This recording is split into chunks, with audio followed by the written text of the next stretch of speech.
우리는 가끔 살다 보면 우리가 중요하게 여기는 종교적 가치와 사회적 관계에서 지켜야 할 어떤 윤리가 충돌하는 그런 사건들을 빠지게 되고 그래서 많이 고민하게 되는 경우들이 있습니다. 제가 전도사로 있었던 어느 교회에서 서당 훈장이셨던 분이 예수를 믿게 되었습니다.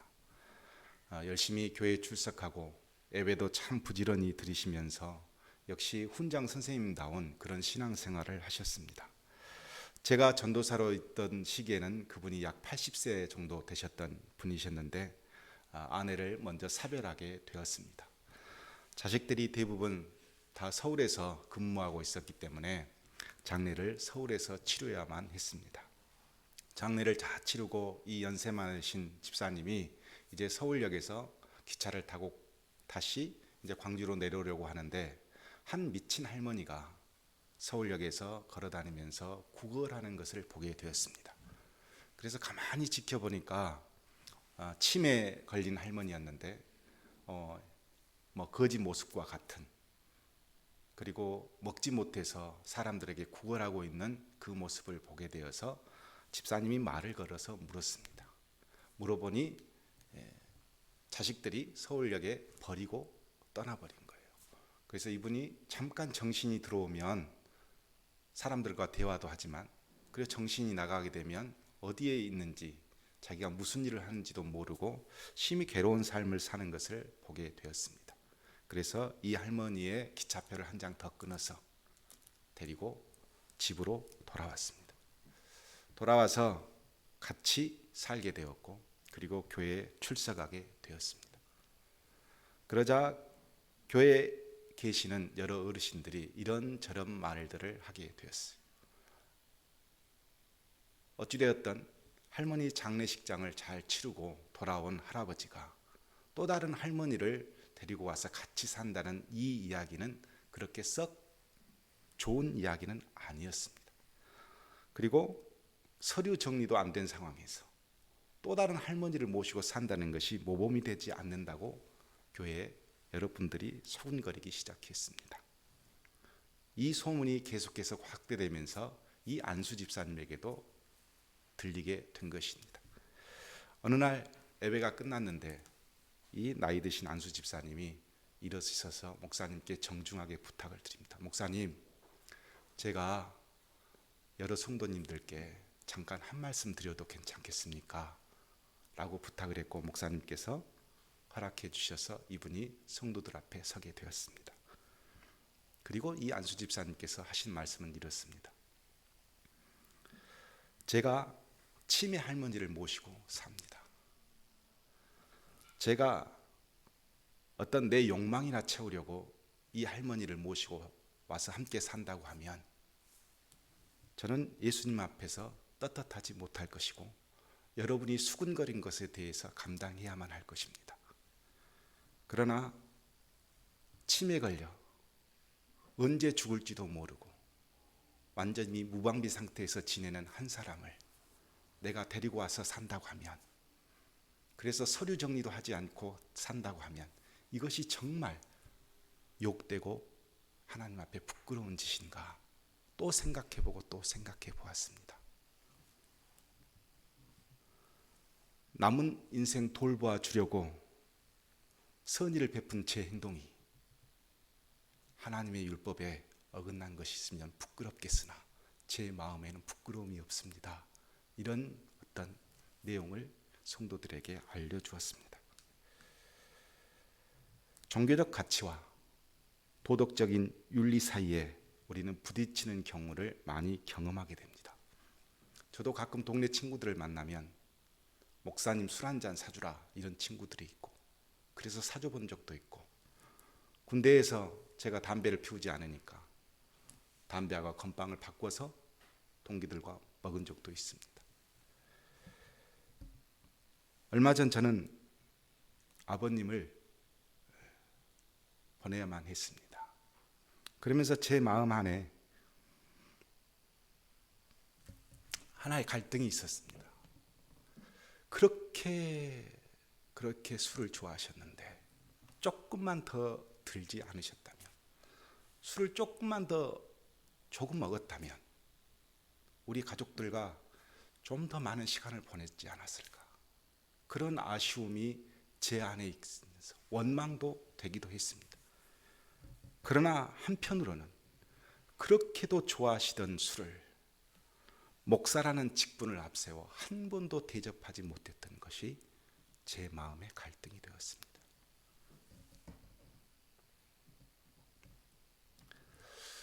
오늘 본문 말씀은 정말 그리스도인들이 이 세상 사람들과 함께 부딪히며 살게 되어지는데, 과연 종교적 가치를 높이는 행동은 어떤 행동일까 깊게 고민하는 그런 말씀이 우리에게 주어져 있기에, 오늘 말씀을 통해서 과연 우리가 그리스도인으로서 정말 어떠한 윤리적 가치를 가지고 살아야 되는가 하는 깊은 고민이 있기를 원합니다. 오늘 본문의 이야기는 종교적 관습의 논쟁에서부터 시작되어집니다.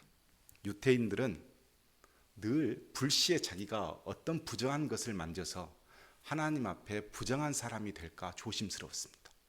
그래서 밖에 나가면 자기가 무엇을 만지는지 모르기 때문에 오자마자 손을 씻는 것이 그들의 관례가 되었고, 이 관례는 조상들의 전통적인 가르침이 되어서 율법화 되었습니다. 그래서 밖에 갔다 오면 반드시 손을 씻어야 밥을 먹고, 그것이 그들이 모세의 율법을 가장 철저하게 지키는 관습으로 지켜왔습니다. 그런데 어느 날 예수님의 제자들이 손을 씻지 않고 음식을 먹는 것을 보게 되었습니다. 그리고 이렇게 조상들이 우리에게 전해준 종교적 관습을 소홀히 하는, 그러면서 말씀을 전하고 다니는 예수님의 무리에 대해서 이들은 반감을 가지고 따지기 시작했습니다. 이때 예수님께서 6절과 7절에 이렇게 대답하셨습니다. 구약의 선지자 이사야가 너희에 대해서 참 잘 예언했다. 뭐라고 예언했냐면, 이 백성이 입술로는 나를 공경하되 마음은 내게서 멀도다. 사람의 계명으로 교훈을 삼아 가르치니 나를 헛되이 경배하는도다. 이렇게 예언했다는 겁니다. 그러시면서 8절에 이런 말씀을 하십니다. 너희가 하나님의 계명은 버리고 사람의 전통을 지키느니라. 철저하게 율법을 지키려고 애쓴 바리새인과 서기관들의 행동은 오히려 하나님의 계명을 따르는 것이 아니라 사람의 관습을 따르는 행동이라고 지적하신 것입니다. 그러시면서 10절에 하나님의 율법을 지킨다는 명맥으로 오히려 하나님의 말씀을 버리는 행동을 예를 들어서 설명을 해 주십니다. 그 내용이 이렇습니다. 모세는 내 부모를 공경하라 하고 또 아버지나 어머니를 모욕하는 자는 죽임을 당하리라 하고 하나님의 말씀을 선포했다는 것입니다.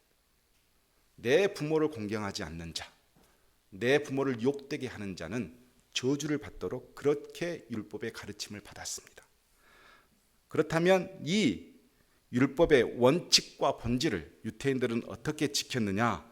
11절과 12절에 예를 들어서 예수님께서 설명해 주십니다. 사람이 아버지에게나 어머니에게나 말하기를 내가 드려 유익하게 할 것이 고르반 곧 하나님께 드림이 되었다 하기만 하면 그만이라 하고, 자기 아버지나 어머니에게 다시 아무것도 하여 드리기를 허락하지 아니하여라는 말이 등장합니다. 이 말의 뜻은 이렇습니다. 어떤 사람이 부모님과 감정적으로 상해버렸어요. 그래서 더 이상 부모님에게 대해서 자신의 어떤 자식의 의무를 하고 싶지 않습니다. 그런데 율법에 부모를 공경하지 않고 모시지 않으면 그 책임을 그 자식에게 물을 수 있었습니다.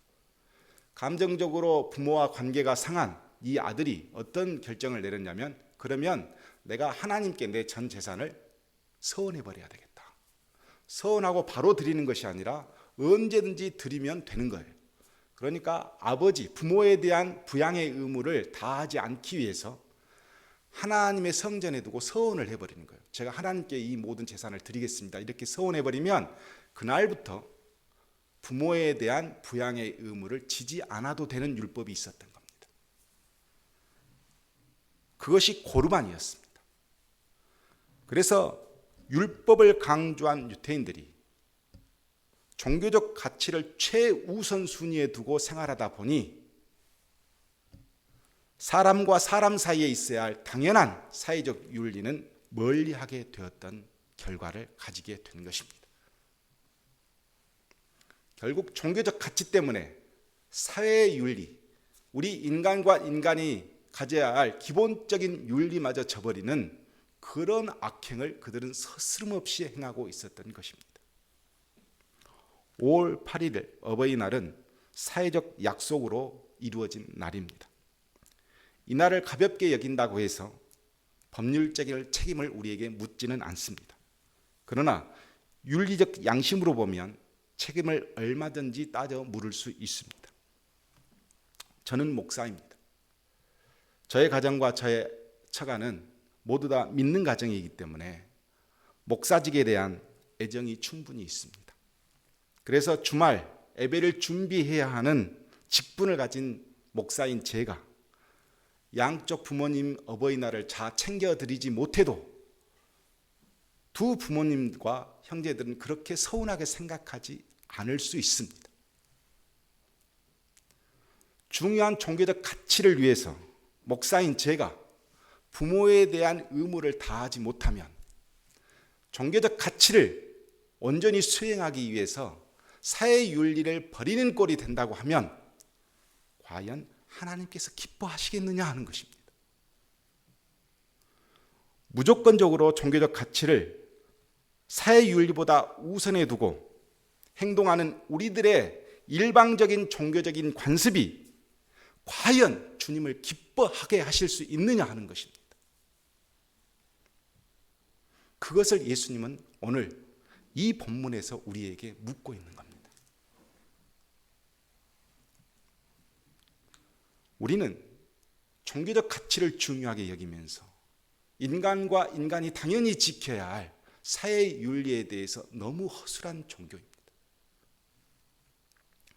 미국의 유명한 서기왕 록펠러 자서전에 11조 비밀을 안 최고의 갑부라는 책을 통해서 그는 이런 고백을 합니다.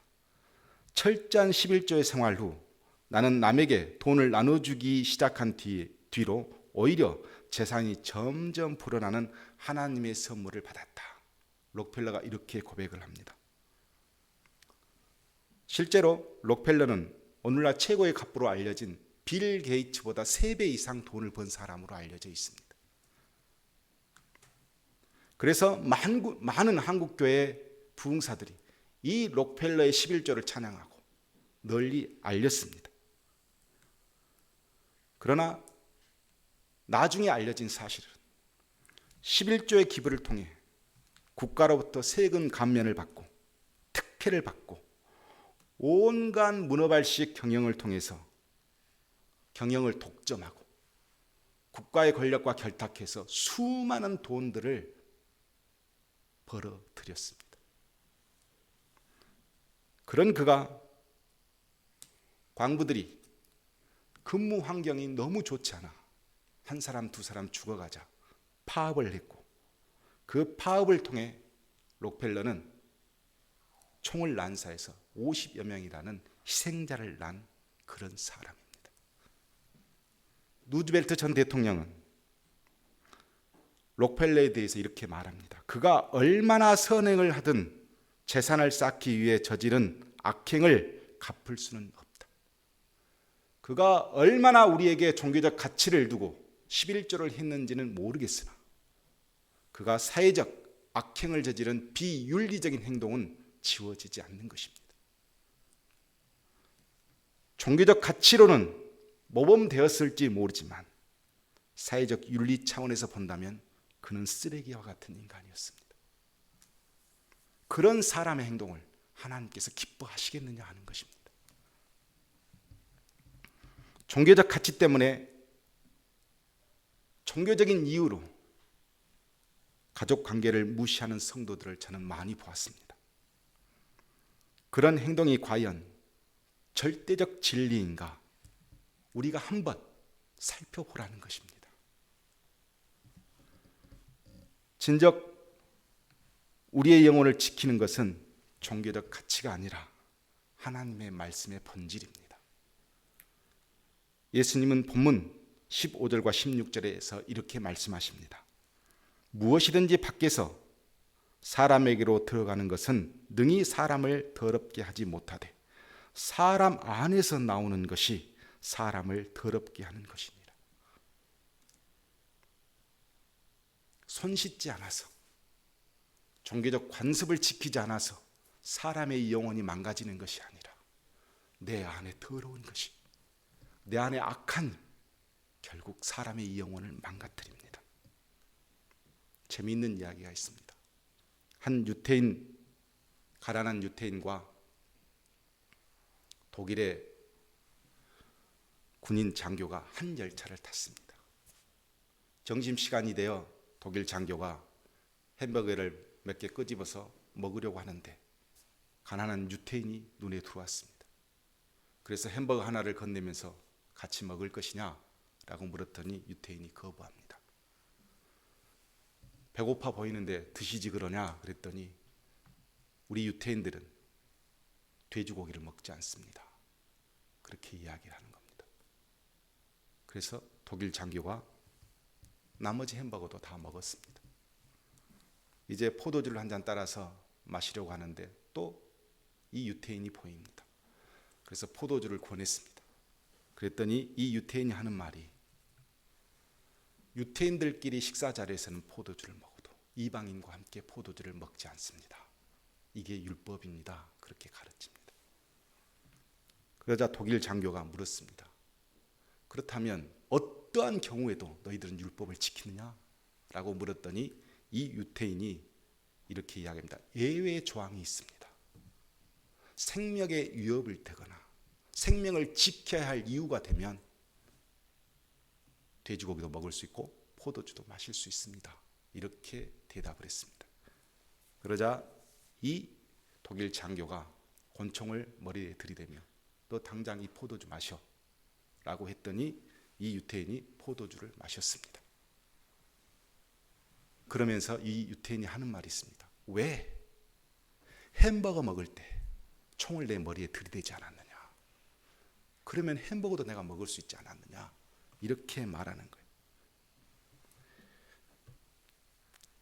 이것이 이사야가 예언했던 말씀과 똑같습니다. 율법의 행위만 있고 하나님의 말씀을 지키려는 마음이 없는 자의 행동들입니다. 손을 씻지 않아서 율법을 어기게 되고 그것 때문에 우리의 영혼이 더럽혀진 것이 아니라 자기 이익과 자기 방어를 목적으로 하나님의 말씀을 본질을 흐리게 하는 그 행동이 결국 우리의 영혼을 더럽게 만들고 망치게 만든다는 것입니다. 우리에게 종교적 가치는 아주 소중합니다. 그렇다고 해서 사회적 윤리와 도덕을 무시하는 행동이 과연 하나님께 영광이 되는가 우리는 살피고 또 살펴야 합니다. 우리가 소중하게 여기는 종교적 가치의 본질과 내용이 너무도 중요하기 때문에 우리는 늘 부딪힐 때마다 이것이 정말 하나님께서 주신 본질인가 또 한 번 생각하고 행동해야만 하는 것입니다. 그 모든 것을 따지지 않고 무조건적으로 종교적 의무만 강조되고 가치만 강조된다면 우리는 진정 하나님의 말씀을 하나님의 뜻대로 행하지 못하는 그런 행동을 할 수도 있다는 것입니다. 예수님은 하나님의 아들이시며 하나님 자체이셨습니다. 예수님에게 육신의 부모인 요셉과 마리아는 하나님의 구원의 역사로 보면 일부일 뿐입니다. 예수님의 입장에서 마리아라고 하는 존재는 중요한 대상이 아닐 수도 있습니다. 마가복음 3장에 보면 누가 내 어머님이여 동생들이냐 하시고 둘러 앉은 자들을 보시어 이르시되 내 어머니와 내 동생들을 보라. 누구든지 하나님의 뜻대로 행하는 자가 내 형제요 자매요 어머니니라. 이렇게 말씀하신 적이 있습니다. 얼핏 보면 종교적 가치를 위해서 가정을 버리신 것처럼 눈에 보이기도 합니다. 그러나 십자가에 못 박혀 있는 자신을 보고 울고 부르짖고 있는 어머니 마리아에게 요한복음 19장에서 이런 내용이 등장합니다. 자기의 어머니와 사랑하는 제자가 곁에 서 있는 것을 보고 자기 어머니께 말씀하시되 여자여 보소서 아들이니이다 하시고 또 제자에게 이르시되 보라 내 어머니니라 이렇게 하십니다.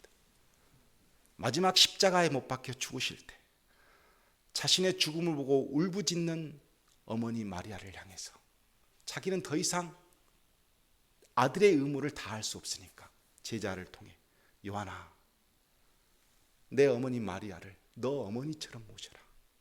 어머니 나를 아들로 생각하지 마시고 이제는 요한을 아들로 생각하시면서 사십시오. 이렇게 하면서 자신의 어머니를 제자들에게 맡겼습니다. 분명 종교적 가치로 보면 마리아의 사명은 이제 다 끝났습니다. 그러나 예수님은 육신의 어머니 마리아를 제자들을 맡기면서 최선을 다해 그 어머니를 모시는 것입니다. 하나님의 인류 구원의 역사를 이루시고 계시는 예수님에게 육신의 어머니 마리아의 눈물은, 부르짖음은 보잘것없는 인간의 감정일 수 있습니다. 그러나 예수님 마지막 울부짖는 마리아에게 인간적인 자녀의 도리를 다 하셨다는 것입니다. 진정한 하나님의 말씀의 본질을 우리는 무엇인가 깊게 생각해야만 합니다. 종교적 가치는 우리가 가볍게 여기는 사회적 윤리보다 오히려 앞서고 있다는 것을 늘 명심해야 하는 것입니다.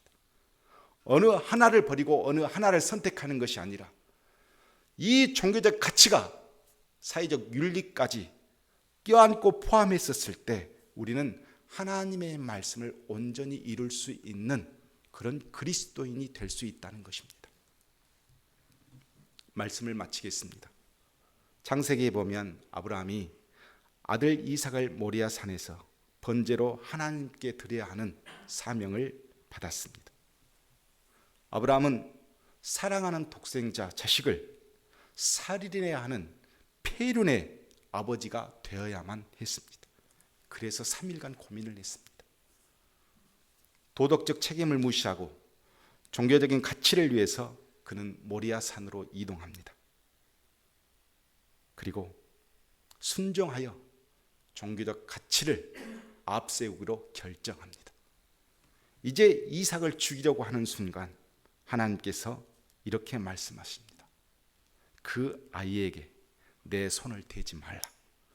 그에게 아무 일도 하지 말라. 하나님은 우리에게 윤리적 책임을 그냥 주시지 않았습니다. 손대지 말라. 아무것도 하지 말라. 그 말은 뭐냐면 종교적인 가치만큼 윤리적인 책임도 중요하다는 것을 아브라함에게 가르치고 있는 겁니다. 종교적 가치를 따르려고 했으나 아버지로서 지켜야 할 윤리적 책임도 중요하다는 것입니다. 분명 하나님의 창조 질서 안에는 우리가 그렇게도 중요하게 생각하는 종교적 가치만큼 중요한 사회적 윤리가 존재하고 있습니다. 그 귀한 윤리적 가치를 우리에게 은혜로 주신 것이기에 우리는 이 가치를 무시해서는 안 되는 것입니다. 그럼에도 불구하고 종교적 가치를 위해 사회적 윤리를 버리는 아주 쉬운 방법을 선택하는 많은 그리스도인들 때문에 하나님의 말씀이 하나님 말씀 되지 못하는 경우가 너무 많다는 것입니다. 사랑하는 성도 여러분, 여러분은 종교적 가치를 위해 오늘도 거룩한 예배에 함께하고 있습니다. 그러나 우리 성도들이 이 예배만큼이나 내 부모를 더욱 철저하게 섬기고 사랑하는 그런 윤리적 잣대가 스스로 있기를 원합니다. 저는 욕심 부리지 않는 교회가 되기를 원합니다. 내 부모가 시골 교회에 있으면 오늘 같은 날 시골 교회 가서 부모님 모시고 시골 교회 참석하면 뭐가 어떻습니까?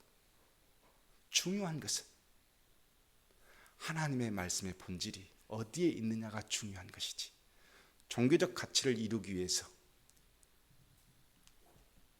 내 부모에 대한 사회적 윤리를 다하지 못하는 것은 우리에게 부끄러운 짓입니다.